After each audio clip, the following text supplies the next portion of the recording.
Bonsoir chers téléspectateurs d'Afro Info 243, nous sommes ravis de votre fidélité et de votre confiance. Voici votre actualité vespérale. Les éléments des FARDC et d'autres combattants du M23 incorporés de force dans la rébellion depuis la chute de Goma continuent de fuir avec leurs armes pour se rendre au FARDC et au VDP Ouazalendos. Ici, nous sommes à Kabare dans le sud Kivu, en limite avec la ville de Bukavu, Kalehe et Walungu. RDC, le ministère de la Défense nationale et anciens combattants, dément les allégations de l'Alliance Fleuve Congo, mouvement du 23 mars, AFC M23. Le ministère déplore les communications contradictoires du groupe AFC M23, soutenu par le Rwanda, qui prétendrait une violation du cessez-le-feu par les forces armées de la République démocratique du Congo, FARDC.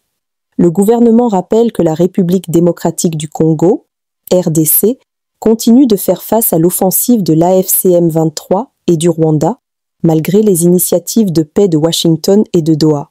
Il affirme que les rebelles renforcent leur position et commettent des actes graves contre les populations civiles, y compris l'usage de ces dernières comme boucliers.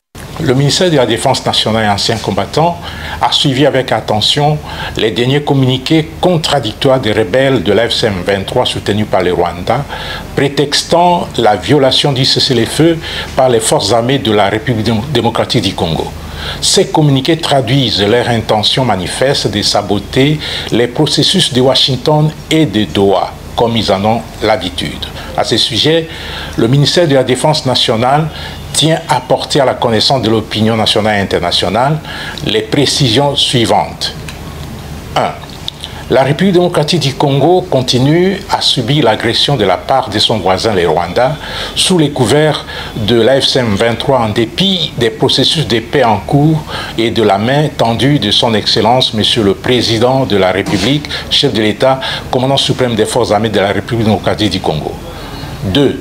Contrairement aux allégations contenues dans leur communiqué, il s'observe un renforcement des dispositifs de la coalition rebelle, tant en hommes qu'en matériel provenant du Rwanda, ainsi que des attaques répétées des positions des forces loyalistes. 3. Dans les zones occupées, les populations subissent des atrocités et des graves violations des droits humains. Ces dernières sont utilisées comme boucliers humains par l'agresseur. 4. Le gouvernement de la République a le devoir sacré de protéger la population et ne peut en aucun cas la soumettre à une quelconque souffrance de plus. Sa préoccupation majeure demeure le rétablissement de l'intégrité de son territoire. 5. Les forces armées de la République démocratique du Congo restent mobilisées, disciplinées et engagées pour défendre l'intégrité territoriale, protéger la population et restaurer la paix dans toutes les zones occupées. 6. Enfin, le ministère de la Défense nationale appelle la population à rester calme et vigilante et à faire confiance à son armée. RDC. En pleine opération militaire, des véhicules militaires de la FARDC interviennent dans les zones des affrontements, mais ils sont ralentis en raison du mauvais état de la route Bunia-Chomia et Masumbuko dans le territoire de Djougou.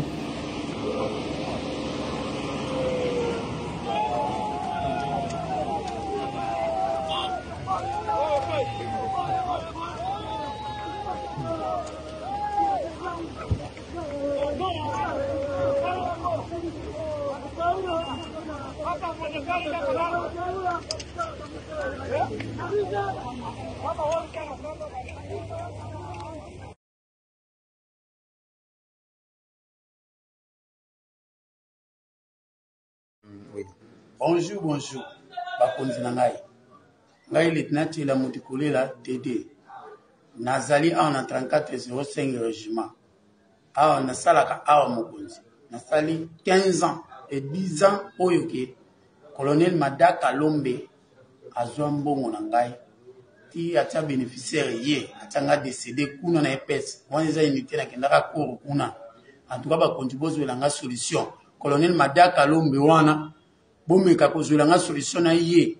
Depuis azwa mbongo na ngai, atia ngai décédé. De yazora mbongo na ngai ninde kunanga, aza ninde kunanga, aza ni famille na ngai. Mais ya tanga décédé oyo azoka mbongo na ngai alesaka bana na ye na nini ngai mpe papa ya bana 7 ngai mpe papa bana 7 mokonzi ngai oyo lieutenant Tshila nakufa te abaluki oyo depuis 2004 nalati grade oyo eza elelo te atia nga décédé akenda depuis atia décédé ye mpe azalaka capitaine na l'époque mais lelo akomi colonel ngai lelo kaka na grade ya lieutenant azozwa mbongo na ngai taki S1 ya EPS école d'éducation physique et de sport o boyebi na kankokolo ti lelo ye nde colonel atia nga décédé petit jusqu'à présent naza na 3405 régiment bakondi bozwela nga solution oyo s'il vous plaît bakondi naza père de 7 enfants bozwela nga solution oyo mokonzi carte na nga yango oyo nakufa te naza vivant nzoto na nga yango molimo na nga nyonso yango bakonzi bozwela nga solution merci beaucoup. Cet article dispose que le candidat président de l'Assemblée nationale est présenté par la majorité. Ici, c'est important aussi. C'est-à-dire qu'il y a une concertation au niveau et de l'opposition et de la majorité au niveau de l'Assemblée nationale. Il y a eu ce dialogue-là dont certains parlent. Il a déjà eu lieu au niveau de l'Assemblée nationale. Nous nous sommes entendus, majorité opposition, que le poste de président, ce poste revient à la majorité. Comme le poste de rapporteur adjoint, il revient à l'opposition. Donc, comme majorité, nous devrions nous organiser à l'interne. Donc, recevoir les candidats à la candidature qui officiellement maintenant va suivre son cours normal et être déposé au bureau de l'Assemblée nationale.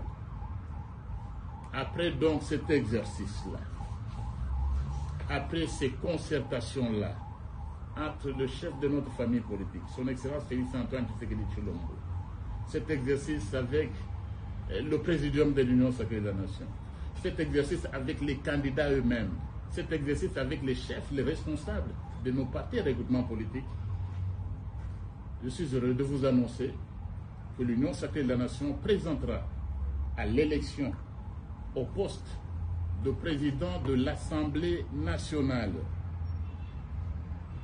le candidat numéro 1 sur la liste des dossiers dans l'ordre alphabétique, l'honorable Boji Sangara Aimé sera donc, et donc à partir de cet instant, le candidat de l'Union sacrée de la Nation au poste de président de l'Assemblée nationale.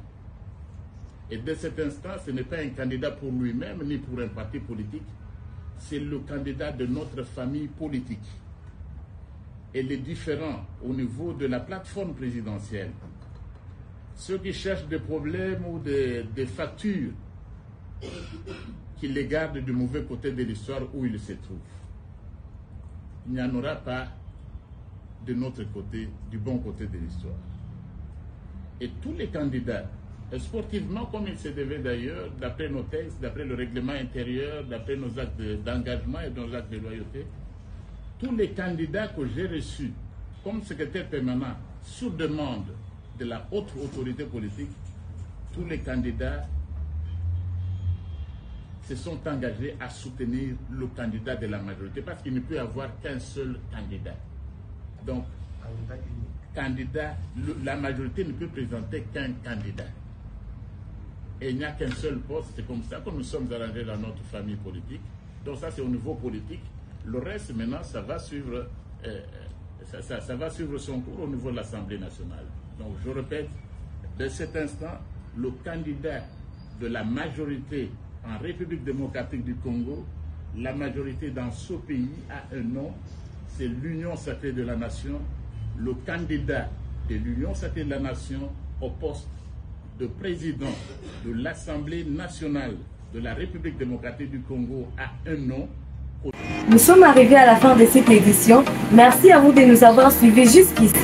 Si vous avez apprécié ces contenus, n'oubliez pas de vous abonner à notre chaîne, d'activer la cloche de notification pour ne rien manquer de nos prochaines vidéos. Likez et partagez cette vidéo. On se retrouve très prochainement. À bientôt.